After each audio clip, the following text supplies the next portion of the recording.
Sumber energi apa yang membuat lampu bisa menyala? Ayo kita pelajari. Salah satu sumber energi yang banyak digunakan di sekitar kita adalah listrik. Sumber energi listrik digunakan manusia sehari-hari untuk membantu aktivitasnya. Amatilah gambar berikut. 1. Apa yang diceritakan gambar tersebut?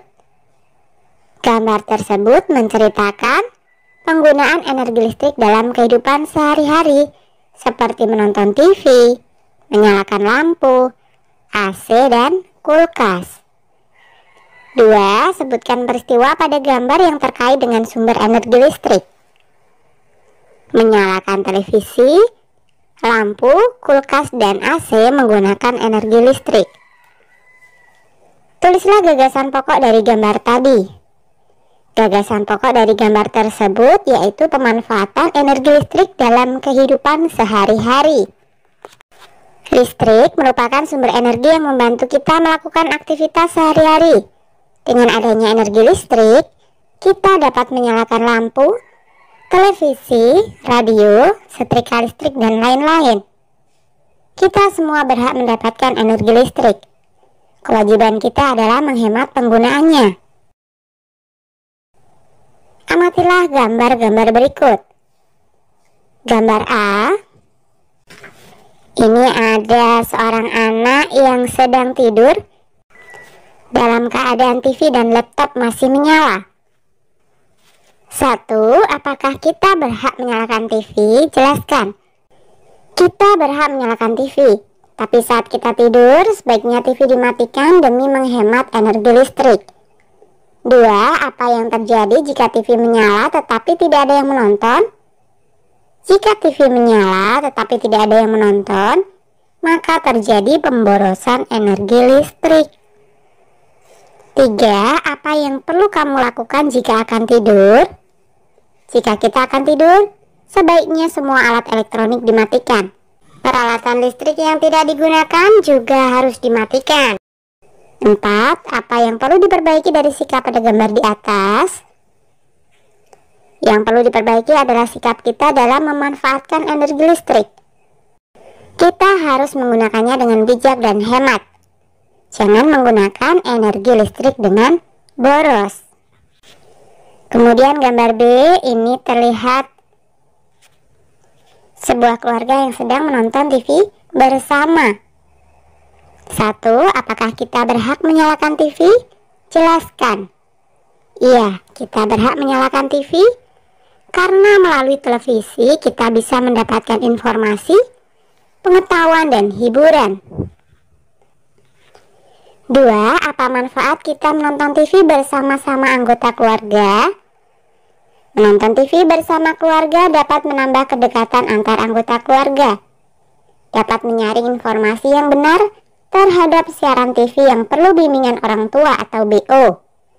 Dalam pemanfaatan energi listrik akan lebih hemat. 3. Apa yang akan terjadi jika setiap anggota keluarga menonton TV sendiri-sendiri? Apabila menonton TV sendiri-sendiri, maka tidak adanya kebersamaan dan keharmonisan dalam keluarga, karena semua anggota keluarga bersifat individual. Dari segi pemanfaatan energi, juga terjadi pemborosan energi listrik. 4. Hal baik apa yang dapat kita contoh dari gambar di atas? Menonton TV dapat menambah pengetahuan, hiburan, dan kedekatan antar anggota keluarga. Menonton TV secara bersama-sama lebih hemat energi daripada menonton TV sendiri-sendiri. Nah, sekarang jawablah pertanyaan berikut. 1. Apa yang akan terjadi jika kita tidak menghemat energi listrik? Jika kita tidak menghemat energi listrik dan boros listrik, maka akan berdampak pada berkurangnya pasokan listrik, sehingga terjadi pemadaman listrik bergilir. 2. Apakah ketika kita tidak menghemat energi listrik akan memengaruhi hak orang lain untuk mendapatkan energi listrik? Jelaskan. Ya, dengan kita boros energi listrik, maka kita boros akan sumber daya alam. Energi listrik yang kita pakai berhubungan dengan sumber bahan bakar untuk pembangkit listrik. Sumber daya alam tersebut adalah sumber daya alam yang tidak dapat diperbaharui. Sehingga jika boros, maka suatu saat kita akan krisis energi dan dampaknya bisa sangat luas. 3. Mengapa kita perlu melaksanakan hak dan kewajiban kita secara seimbang? Hak dan kewajiban harus seimbang. Keduanya sangat berpengaruh terhadap kesejahteraan hidup masyarakat. Namun, pelaksanaan keduanya harus seimbang agar terwujud keadilan. 4. Apa yang harus kita lakukan untuk menghemat energi listrik? Gunakan peralatan rumah tangga dan kantor hanya yang bersifat hemat energi dan peralatan yang ramah lingkungan. Matikan alat elektronik, komputer, air, lampu, dan juga televisi jika sudah tidak digunakan. Dan gunakan setrika listrik sesuai dengan kebutuhan. Gunakan lampu hemat energi namun memiliki cahaya yang cukup terang seperti pada lampu LED. Tidak membiasakan diri untuk berperilaku boros, sehingga gunakan listrik sesuai dengan kebutuhan, secara bergantian dan tidak berlebihan dalam menggunakannya. Kemudian mematikan lampu dan peralatan elektronik saat tidur. Sekadar mematikan lampu saat tidur, menyalakan barang elektronik, hanya ketika kita butuhkan adalah hal sederhana yang bisa kita lakukan untuk menghemat energi listrik. Menggunakan listrik dengan bijak adalah ketika kita menghematnya. Hemat energi listrik artinya kita sudah melaksanakan hak dan kewajiban secara seimbang. Sekarang saatnya kamu menceritakan pengalamanmu menggunakan listrik di rumah. Apakah kamu sudah melaksanakan hak dan kewajiban secara seimbang? Nah, ini hanya sekedar contoh pengalaman ya. Setiap hari aku menggunakan listrik untuk menyalakan kipas angin dan TV. Aku berhak menyalakan kipas angin untuk menyejukkan diriku, dan aku juga berhak menonton TV yang aku sukai. Setelah aku selesai menggunakan kipas angin, aku langsung mematikannya untuk melaksanakan kewajibanku secara seimbang. Dan setelah aku menonton TV dengan puas, aku segera mematikannya agar energi listrik tidak terbuang sia-sia. Bagaimana menghitung daya listrik yang digunakan di rumah? Di rumah Siti terdapat 5 ruangan. Setiap ruangan menggunakan lampu berukuran 18 watt. Berapa watt daya yang digunakan seluruh ruangan? Coba kamu menghitungnya dengan menggunakan pembulatan terlebih dahulu.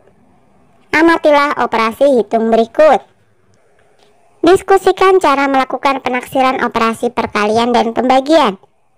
Tulislah hasilnya di tabel berikut. Penaksiran pada perkalian. Perkalian 24 kali 7, hasil penaksirannya adalah 175. 33 kali 9, hasil penaksirannya adalah 330. Perkalian 123 kali 11, hasil penaksirannya adalah 1230. Perkalian 266 kali 8, hasil penaksirannya adalah 2660. Dan 24 kali 6, hasil penaksirannya adalah 120. Kesimpulannya adalah penaksiran pada perkalian dapat dilakukan dengan cara membulatkan salah satu atau kedua bilangan ke kelipatan 5 atau 10 agar mudah dihitung. Sekarang penaksiran pada pembagian. Pembagian 17 dibagi 4, hasil penaksirannya adalah 4. 21 dibagi 5, hasil penaksirannya adalah 4. 122 dibagi 4, hasil penaksirannya adalah 30. 251 dibagi 5, hasil penaksirannya adalah 50. 362 dibagi 6, hasil penaksirannya adalah 60. Kesimpulannya adalah, penaksiran pada pembagian dapat dilakukan dengan cara membulatkan salah satu atau kedua bilangan ke kelipatan 5 atau 10 agar mudah dihitung. Nah, buatlah 3 pertanyaan berdasarkan tabel di atas. Misalkan saja 1. Bagaimana cara melakukan penaksiran pada perkalian dan pembagian? 2. Apakah cara melakukan penaksiran pada perkalian sama dengan cara melakukan penaksiran pada pembagian? 3. Apa yang perlu dipelajari agar dapat melakukan penaksiran pada perkalian dan pembagian? Diskusikan cara melakukan penaksiran perkalian dan pembagian. Tulislah kesimpulanmu. Penaksiran perkalian caranya adalah dengan membulatkan salah satu atau kedua bilangan kelipatan 5 atau 10. Tujuannya karena perkalian angka 5 dan 10 adalah perkalian yang paling mudah dihitung. Penaksiran pembagian caranya adalah dengan membulatkan ke bilangan-bilangan yang habis dibagi. Yang kita bulatkan bisa pembaginya, bilangan yang dibagi atau dua-duanya. Bagaimana melakukan penaksiran pada perkalian dan pembagian? Perkalian, bulatkan salah satu atau kedua bilangan ke kelipatan 5 atau 10. Kenapa 5 atau 10? Karena perkalian tersebut paling mudah dihitung. Contoh, 37 kali 9. Pembulatan satu bilangan, bulatkan 9 menjadi 10. Jadi 37 kali 10 sama dengan 370. 6 kali 26, pembulatan dua bilangan. Bulatkan 26 menjadi 25. Bulatkan 6 menjadi 5. Jadi 5 kali 25 sama dengan 125. Pembagian, ketika kamu ingin melakukan pembulatan pembagian, kamu harus sangat hafal perkalian. Mengapa? Karena kamu akan membulatkan ke bilangan-bilangan yang habis dibagi. Kamu dapat membulatkan pembagi, bilangan yang dibagi atau dua-duanya. Contoh, 33 dibagi 8. Ingatlah bahwa 32 habis membagi 8. Maka 32 dibagi 8 sama dengan 4. 6.123.000 dibagi 233. Ingatlah bahwa 6 dibagi 2 sama dengan 3. Maka dibulatkan 6 juta dibagi 200 sama dengan 30.000.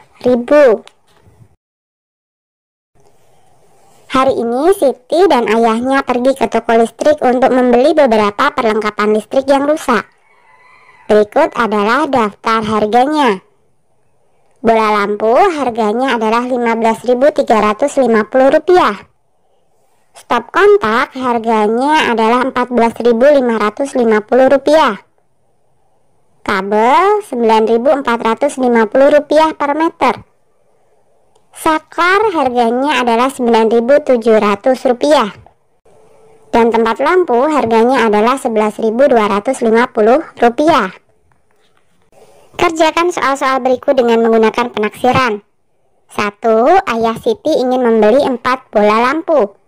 Berapa taksiran uang yang Siti bayar? Diketahui lampu yang ingin dibeli sama dengan 4 bola lampu. Harga satu bola lampu sama dengan Rp15.350. Yang ditanyakan adalah berapa taksiran uang yang harus dibayar? 4 kali 15.350. Bulatkan 15.350 menjadi 15.000. Sehingga menjadi 4 kali 15.000 sama dengan 60.000. Jadi taksiran uang yang harus dibayar untuk 4 bola lampu adalah Rp60.000. 2. Ayah Siti membawa uang Rp100.000. Berapa meter taksiran kabel yang dapat dibeli? Yang diketahui uang yang dibawa adalah Rp100.000. Harga kabel per meter sama dengan Rp9.450. Yang ditanyakan berapa meter taksiran kabel yang dapat dibeli? Bulatkan 9.450 menjadi 10.000. Jadi 100.000 dibagi 10.000 sama dengan 10. Jadi taksiran kabel yang dapat dibeli adalah 10 meter. 3. Ayah Siti ingin membeli 6 stop kontak dan 7 tempat lampu. Berapa uang yang harus Siti bayar? Yang diketahui barang yang ingin dibeli yaitu stop kontak sama dengan 6 buah, Tempat lampu sama dengan 7 buah. Harga barang yang ingin dibeli per buah, stop kontak sama dengan Rp14.550. Tempat lampu harganya adalah Rp11.250.